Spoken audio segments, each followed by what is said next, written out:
তোমার সাথে আসলে আমার যায় না মিলন। তুমি দেখছো তোমাকে, আমি তো এটা ডিজার্ভ করি না। তুমি এখানে বারবার আসতেছো, আমি আরো ভয় পাচ্ছি যে আমার ফ্রেন্ডস আর কেউ যদি দেখে ফেলে তাহলে আমার মান সম্মান নিয়ে টানাটানি হয়ে যাবে। একটা মিনিট, না এই টাকাটা রাখো। নিন নিন। আর কিছু দরকার পড়লে আমাকে জানাও। যদি ভাইয়া শোনো, কালকে কিন্তু নোটটা নিয়ে আসিস মনে করে, ঠিক আছে? বাই।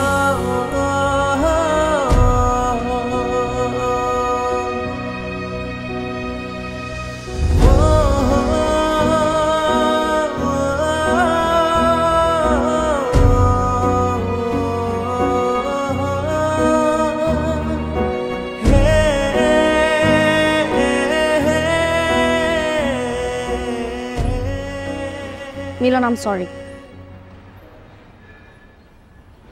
কালকে হঠাৎ আমার সামনে চলে আসছে এতদিন পর। আমি কোনো কিছু বুঝার আগে আমার ফ্রেন্ডস ওরকম একটা সিচুয়েশন ক্রিয়েট করে ফেলছে। I am really sorry.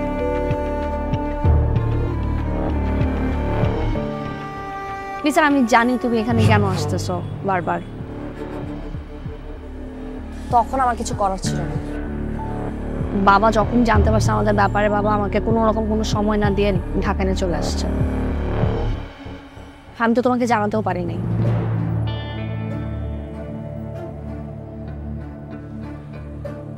কিন্তু আমার এখন মনে হয় বাবা ওয়াজ রাইট। বাবা যা করছে ভালোই করছে। তোমার সাথে আসলে আমার যায় না মিলন। তুমি দেখছো তোমাকে, আমি তো এটা ডিজার্ভ করি না।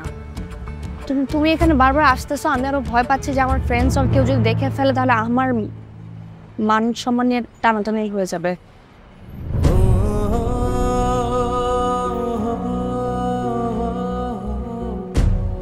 দেখো, আমি জানি আমাদের মধ্যে একটা সম্পর্ক ছিল, আমরা খুব ভালো একটা সময় কাটাইছি, কিন্তু এটা ওইখানে শেষ। তুমি আমার লাইফের একটা মিস্টেক, আর কিছুই না। তুমি ভুলে যাও সবকিছু প্লিজ। আমি ভুলে গেছি। তুমি দেখছো আমার সাথে ছেলেটা আবির, আমি ওকে ডিজার্ভ করি। ওর ফ্যামিলি ব্যাকগ্রাউন্ড ভালো, রিচ, ওর এডুকেটেড, হ্যান্ডসাম। ও আমার সাথে যায়। প্লিজ তুমি এখানে আইসো না। আমি চাই না এখানে তোমাকে কেউ দেখুক, আবির জানুক, ঝামেলা হয়ে যাবে আমার জন্য। ঠিক আছে? তোমাকে দেখলে কিন্তু আমি অনেক বড় একটা ঝামেলায় পড়ে যাবো। বুঝতে পারতেছো?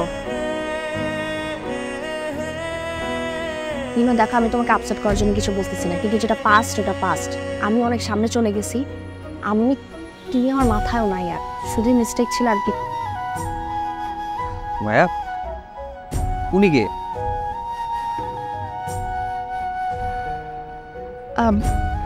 কি ভাইয়া, কোনো হেল্প লাগবে নাকি?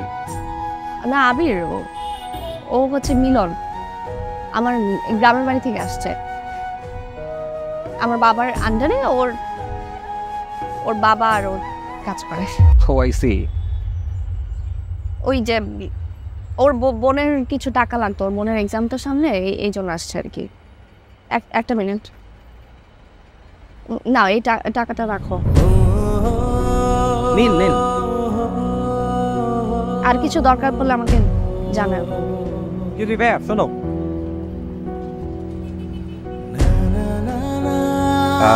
তুমি এটাও রাখো। রাখো, তোমার বোনের পড়ার জন্য খরচ করবে। আর শোনো, তোমাকে দেখে তো সুস্থ সবলই মনে হয়, তুমি তো কাজ করতে পারো, তাহলে তো আর এভাবে কারো কাছে হাত পাততে হয় না। পরিশ্রম করো, নিজে পরিশ্রম করে উপার্জন করো, দেখবে ভালো লাগবে। আর তাহলে অন্য কারো কাছে হাত পাততে হবে না। ব্যাপারটা কেমন না? আমাদের দেরি হয়ে যাচ্ছে। চলো।